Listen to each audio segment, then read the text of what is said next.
नमस्कार मित्रमैत्रिणींनो, आपल्या आजच्या सुंदर कथेचं नाव आहे आयुष्य उजळवणारा आकाशकंदील. दारावरची बेल वाजली म्हणून कोण आले ते बघायला गेलो. बघतो तर आमच्या शेजारचे आणि समोरचे पॅसेजमध्ये उभे होते आणि त्यांच्यासमोर सडपातळ बांध्याच्या उंची साधारण 4 फूट असलेला तरतरीत नाकाचा हातात 2 आकाशकंदील घेऊन एक मुलगा उभा होता.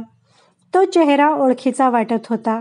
हा मुलगा आपल्या इथेच कुठेतरी राहतो हे माहिती होतं, कारण तो रोज सकाळी आमच्या बिल्डिंग खाली शाळेच्या बसची वाट पाहत उभा असतो. काय रे, काय पाहिजे असं विचारल्याबरोबर तो सुरू झाला. नमस्कार, माझं नाव किशोर आहे. मी 9वीत आहे. मी इथेच तुमच्या एरियामध्ये राहतो. या वर्षीपासून मी स्वतः आकाशकंदील बनवून विकणार आहे. माझ्याकडे हे 2 प्रकारचे डिझाईन्स आहेत. मी हे सॅम्पल म्हणून आणले आहेत. तुम्हाला पाहिजे त्या रंगांमध्ये करून मिळतील. यामध्ये बल्ब लावण्याची सोयसुद्धा व्यवस्थित केली आहे. ह्यामध्ये मी तुम्हाला छोटा किंवा मोठा आकार हवा असेल तर तसाही करून मिळेल. किंमत एकच राहील. ह्यांची किंमत आहे फक्त 140. तुम्हाला कोणाला घ्यायचे असेल तर सांगा. एका काकूने सरळ नाही असं सांगून दार लावून घेतलं. 9वीच्या अभ्यासाचं बघा, एक काका हा असा फुकटचा उपदेश देऊन गेले. मी तर त्याच्या त्या मार्केटिंग स्किलने अचंबितच झालो होतो. त्याच्याकडे कौतुकाने पाहत होतो मी. एवढ्यात, दादा, तुला घ्यायचा आहे का हा कंदील? त्याच्यापेक्षा त्याचे डोळे खूप मोठ्या अपेक्षेने बोलत होते. मी त्याला घरात घेतलं. बस रे, छान आहेत तुझे आकाशकंदील. हे बघ, जर का तू मला एक योग्य किंमत सांगशील तर मी तुला माझ्या मित्रांकडून अजून ऑर्डर्स मिळवून देईन. विचार कर, खूप लोक घेतील. किशोर म्हणाला, नाही दादा, मी फक्त 10च कंदील करणार आहे, कारण माझी परीक्षा पण सुरू आहे. शनिवारपर्यंत माझी परीक्षा आहे आणि रविवारी सगळ्यांना आकाशकंदील मिळाले पाहिजेत.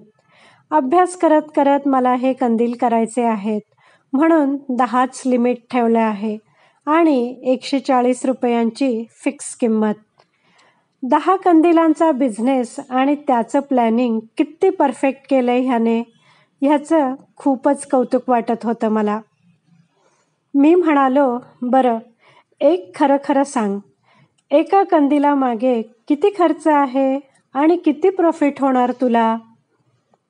किशोर म्हणाला, 40 रुपये खर्च आणि 100 रुपये प्रॉफिट. हे सर्व त्याने अगदी निरागसपणे खरं खरं सांगितलं. मी म्हणालो, वाह, म्हणजे 10 कंदिलांचे 1000 रुपये प्रॉफिट कमावणार तू. मस्तच. पण काय रे, तुला हा आकाशकंदिलाचा बिझनेस यावर्षीच कसा काय करावासा वाटला?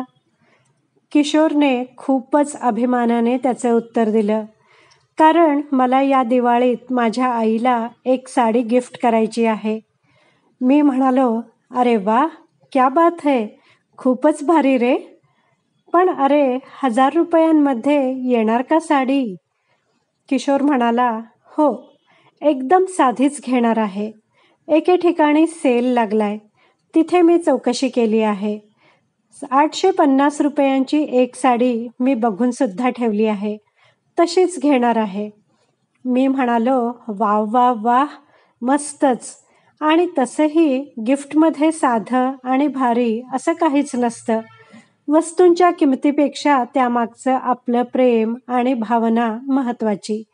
आणि जगातल्या सगळ्यांच्याच आयांना मुलांचं गिफ्ट्स बेस्टच वाटतात.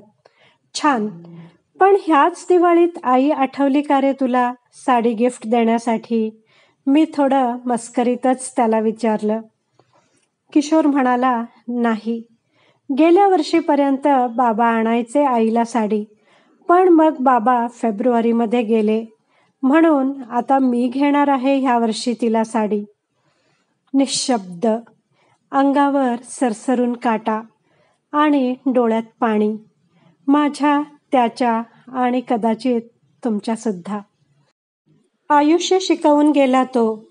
त्याने घेतलेली ती 850ची साडी त्याच्या आईला या दिवाळीत लाख मोलाचा आनंद देऊन जाईल, यात यत्किंचितही शंका नाही.